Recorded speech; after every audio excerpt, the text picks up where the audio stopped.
دائرەی کاری خوا ئەوەیە کە چی ئەبێت و چی نابێت و دائرەی کاری ئینسان ئەوەیە کە ئەبێت چی بکەم و ئەبێت چی نەکەم ئەمەی کە چی ئەبێ و چی نابێت چەندێک عمرەکەم چەندێک هەوا تەنەفوس ئەەکەم چەندێک خوراک ئەخۆم چەندێک لیباس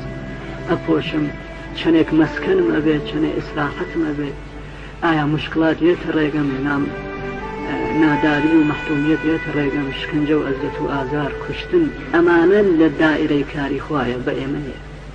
من کارم چییە کە چی ئەبێ و چی نابێت من ئەبێ ملاحەزەی ئەوە بکەم کە چی ئەبێ بکەم و چی ئەبێ نەکەم جا عەجیبیش ئەوەیە کە ئەگەر ئینسان ئەم دوانەی لێ شێوان دائرەی کارەکەی خۆی تەرک کرد